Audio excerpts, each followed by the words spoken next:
A continuación nos va a hablar Fátima Quesada de un oficio más, el de la azulejería. Buenas tardes.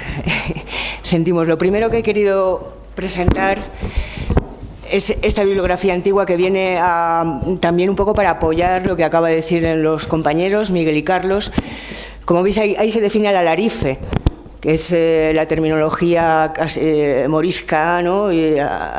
Españolizada, mudéjar, para el maestro albañil, que era realmente el arquitecto, el que sabía trazar, tensar y realmente constituir todos los lazos de un entramado del alicatado o de cualquier dibujo. Quería presentaros primero un poquito de eso.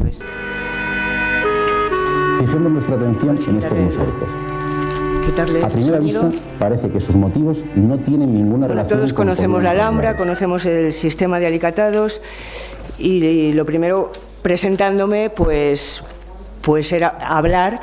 En mi momento, cuando yo empiezo con este oficio cerámico, descubro la cerámica de la mano de descubrir Granada y la Alhambra, que por supuesto me transmite ese embrujo y esa fascinación por la geometría.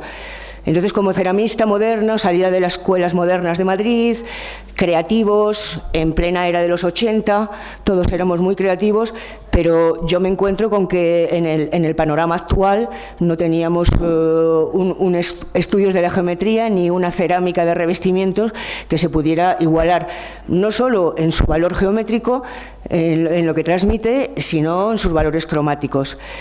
Efectivamente, el panorama a finales o a principios del siglo XX y mitad es que había desaparecido lo que yo, concretamente, porque no está muy bien definido, considero que es mosaico geométrico. Ahora, otra vez vuelvo a colación con el compañero Miguel cuando habla de alicatar con piedras, ¿no? Debido a la extremada finura que se hace. Yo defiendo que el alicatado es diferente que el enchapado. Habría que definirlo esto en la terminología habitual, porque el alicatado viene del concepto del empedrado.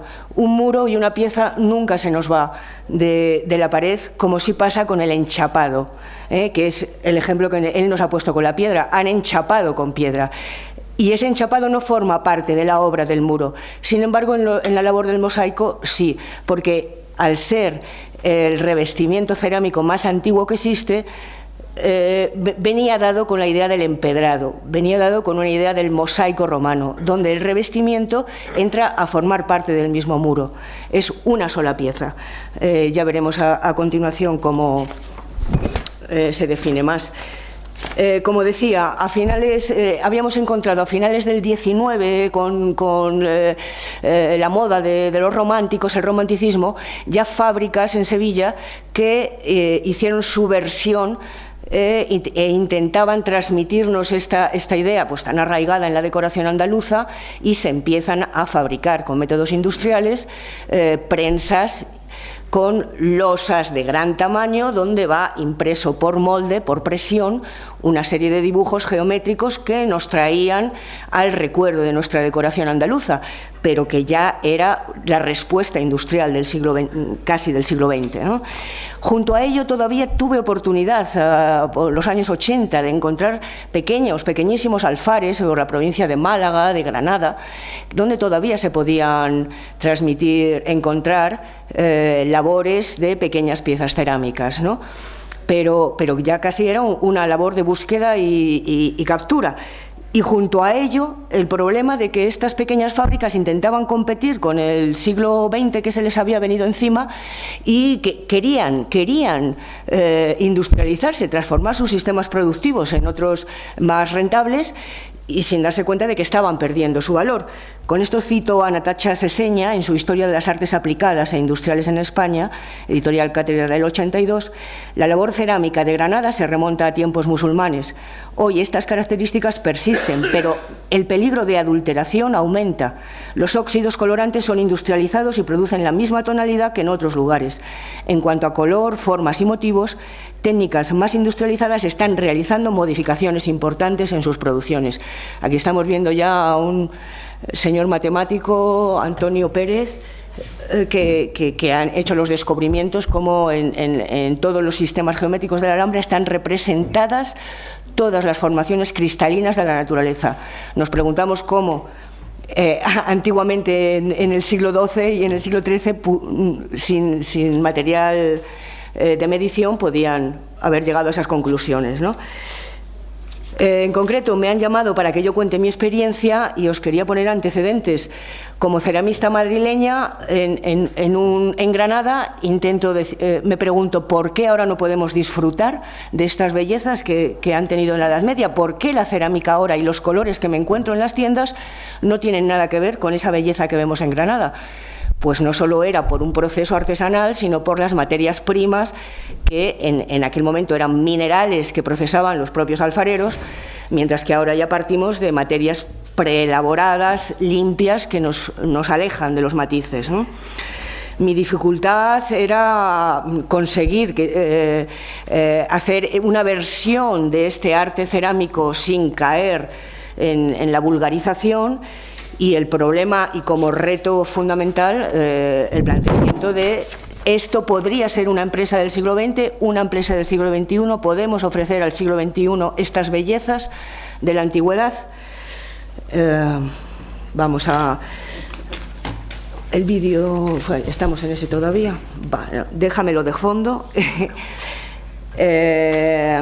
A continuación yo voy a empezar a mostrar las fábricas antiguas, cuál es mi trabajo que he tenido que hacer. En primer lugar, como estamos viendo, investigar en cuanto al diseño histórico, el diseño geométrico, pero por otra parte hacer investigación de campo en cuanto a las técnicas de fabricación. Ya no existían, estamos hablando de los años 80, no había internet, la información que teníamos había que bucearla por bibliotecas o ir in situ o a fábricas de Marruecos. Os he traído aquí unas pequeñas imágenes de lo que es la producción que yo hubiera podido encontrar en España 2 siglos antes, que en este momento pues se puede ver todavía en Marruecos. Fábrica marroquí, y esto está puesto por imágenes ya, para que vayan pasando. Como veis, una alfarería tradicional que yo todavía he conocido, ¿no? en España, ya difícil. El amasado del barro, corte de ladrillo, lo que se llama cortar ladrillo, se mete el barro como manteca, dicen los alfareros, dentro de las gaveras, que son esos moldes, y producimos superficies grandísimas. Aquí ya vemos cómo hacen en Marruecos en la actualidad, están cortando la pieza uno a uno, ese barro tan vasto que hemos visto, lo aplanan un poco y ahora ya lo están cortando. Eso es una plantilla cuadrada en la que están cortando una pieza cuadrada. Y aquí ya las vemos esmaltándolas, pues en un cubo, el hombre en el suelo, se va mojando, lo que es bañando cada pieza, sus sistemas de secado. Y esto es interesante, es la carga de un horno. Sabéis, los hornos árabes son como pequeños tubos o botellas, son de tiro vertical, por lo cuanto el hogar está en el suelo, está en el fondo, hay una solería por la que va a pasar el calor.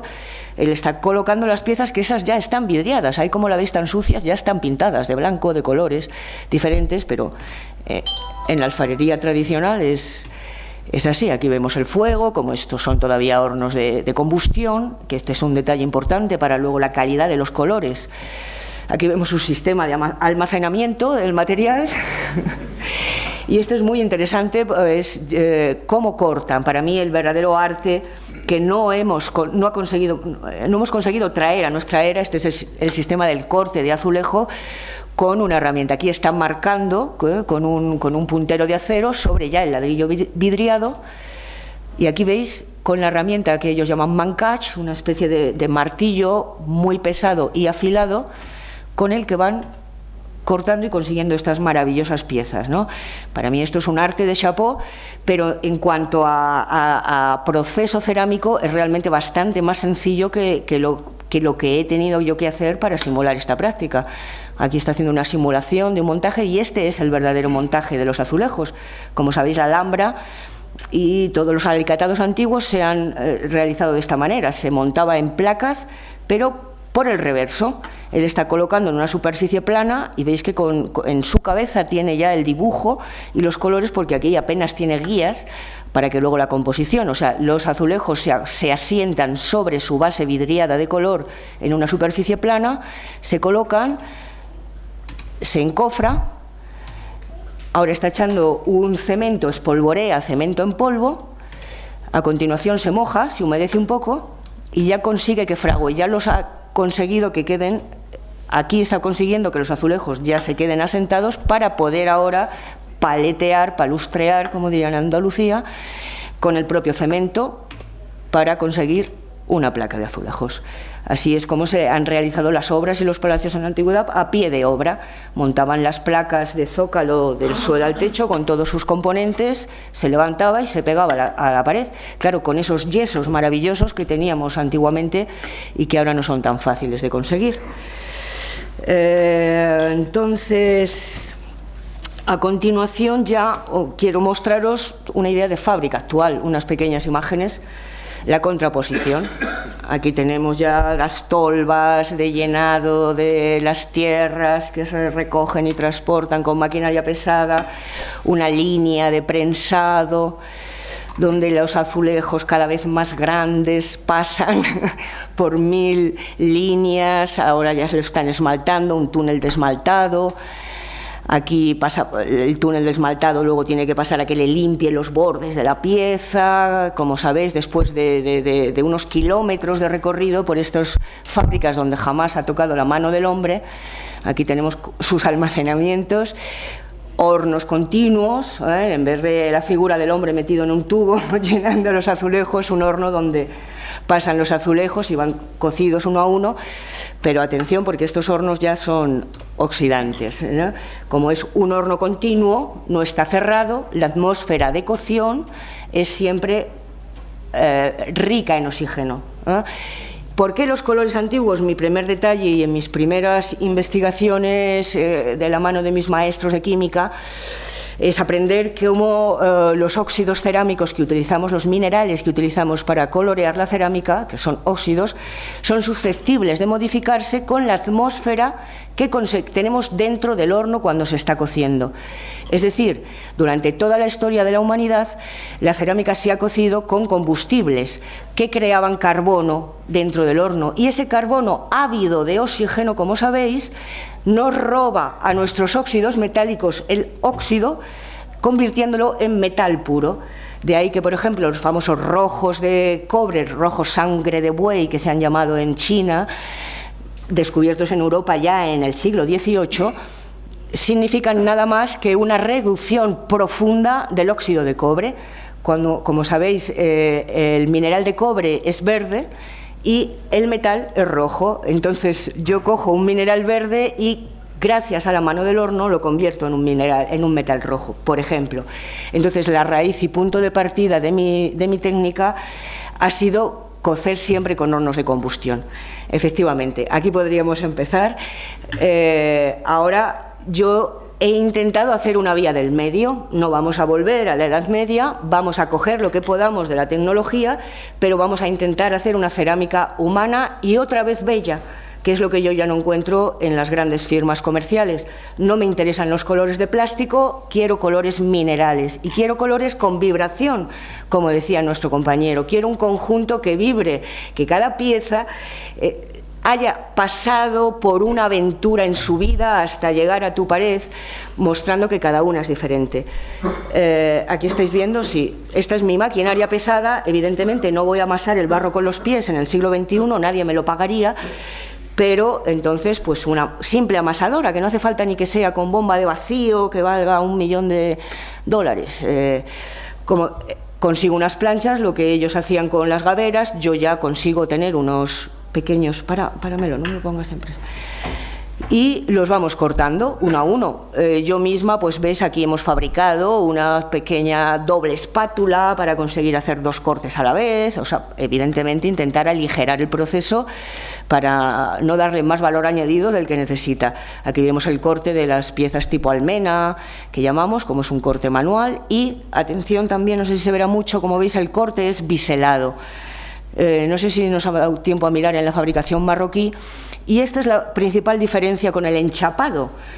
Un alicatado no es un enchapado porque al tener las piezas, el corte biselado, no tienen nunca los cantos rectos, que es como lo continúan haciendo en Marruecos y como se hizo la Alhambra. Conseguimos poder juntarlas una a una con un llagueo mínimo. La junta puede ser inferior a 1 milímetro, pero esa concavidad al interior de la mezcla nos hace que el cemento actúe como una garra en todo ello. Al final, en un alicatado nunca cae una pieza por efecto de la humedad. Mirar la Alhambra, qué humedad tiene. Caerá un pedazo de muro completo cuando tenemos un fallo, pero nunca salta un azulejo como en las bañeras de los apartamentos modernos, ¿no? Sistemas de almacenado todavía muy rudimentarios, pero ya organizando un poco lo que era una fábrica medieval a una fábrica medieval del siglo XXI. La pesada de los materiales, la formulación de los colores, pues efectivamente ha habido que indagar entre bibliografía, análisis químicos, hasta llegar a las formulaciones muy sencillas de lo que son los colores tradicionales. Aquí vemos el esmaltado, bueno, ellos lo hacen en el suelo, yo lo hago en una mesa, pero básicamente, y mi única tecnología es tener capacidad de trabajar un poco más limpio que trabajaban ellos. Acerca de la limpieza, es curioso como los arqueólogos hablan, observamos trazas de óxido de estanco, y los ceramistas nos miramos y decimos, se le había manchado la brocha. Es ese desconocimiento del taller que hay en la academia. Y entonces un arqueólogo científico puede pensar que aquí hay trazas de un elemento cuando de verdad ha sido un accidente de taller porque no estaba la brocha muy limpia o veníamos de un... ¿Ves? Yo he tenido que coger de la industria, esto llamamos gacetas, son estas estanterías de refractario donde se meten los azulejos. Hoy en día ya no se usan porque ya son hornos continuos, que no se necesita este mobiliario. Yo casi tuve que encargarlas de nuevo, que me las realizaran antiguas fábricas. Una pieza recién esmaltada, sin cocer, y la salida del horno, donde ya nos salen nuestras 1000 piececillas con las que compondremos nuestros alicatados. Veis el horno que utilizo gas, claro, lamentablemente no puedo usar leña, sí, porque los efectos que da la leña para los colores son inigualables. Seguimos el almacén del horno, pero evidentemente todo ha empezado en el ordenador. Hemos empezado diseñando y modulando a la medida los patrones, los diseños que el cliente me ha elegido. Aquí vemos cómo gracias a la tecnología, pues vale, esta es la almena nazarí de la Alhambra. Muy bien, pero hay que trazarla, y hay que trazarla con conocimiento de proporciones áureas, porque todo, sabemos, está metido dentro de sistemas de proporcionalidad áurea. Pues a la hora de diseñar, de crear todos mis patrones, con los que luego he compuesto una gama de catálogo. Un paso más que yo doy en medio de la tradición y de la modernidad es dar estos módulos, ves, ya con el ordenador, trabajo a la medida cada diseño y se componen los alicatados por paredes, va todo dibujado y montado en módulos, lo que hoy las fábricas llaman mallas, un sistema para que el cliente, ves, pueda componer su pared y cualquier albañil sin una profesionalización artesana, sin saber de alicatado, pueda colocarlo fácilmente. Y esta es pues la paleta de colores que incluso Erich Broch, que es un estudioso de arte islámico, un inglés, me ha definido como lo más representativo, la paleta de colores más representativa de la Alhambra o de los colores medievales. No tienen ciencia, tienen artesanía. Fábrica actual, pues ya vamos, carpeta de proyectos. Eso es, qué buena eres. Vamos a mostrar un poquito de pues, los proyectos ya que voy realizando a petición del cliente, cómo le vamos sirviendo a la medida de lo que quieran, diferentes modelos, cómo se da todas las indicaciones, o sea, como alicatador estoy teniendo que hacer un poco de alarife y dar las prescripciones. Es el arquitecto el que me tiene que preguntar a mí cuánto va a medir la fuente, porque son los azulejos los que mandan, no somos nosotros los que decidimos cuál es la medida final para que ese octógono sea un octógono cerrado y sin costuras, ¿no? ¿Qué es lo que intento transmitir en mi catálogo a los clientes que no lo suelen entender? cómo el concepto de la decoración de alicatados viene de un intento de hacer tapices, un tapiz en cada pared. Cada pared es un elemento terminado y completo y, a ser posible, simétrico. No es que el alicatador entra en el baño por la puerta y sale por el otro lado. No, cada pared... Aquí estoy mostrando desde el diseño Rayanes como yo estoy haciendo unas opciones, digamos, más minimalistas. Estoy intentando llevarme al minimal la decoración en nazarí, porque nosotros los europeos ya no encajamos muchos colores en nuestra vida, y sobre todo por la prescripción del minimalismo que los ha prohibido. Entonces digo, bueno, al que quiere tener un poco de composición le doy unas posibilidades. ¿Ves? Esto, por ejemplo, es un juego con el modelo Arrayanes, todas las variaciones, juegos de olambrillas, cómo puedo darle esas opciones al cliente, en ese sentido, cómo mi fábrica medieval se introduce un poco en el siglo XXI para decirle, ¿quieres exactamente una copia de la Alhambra o quieres que hagamos una cuestión más minimalista o que nos perdamos en diseños rojo? No puede ser. Se me ha quedado el vídeo por poner, que ya era donde podíais ver efectivamente el vídeo del link. El último. No. Vaya. Mira, ¿que no te ha parecido?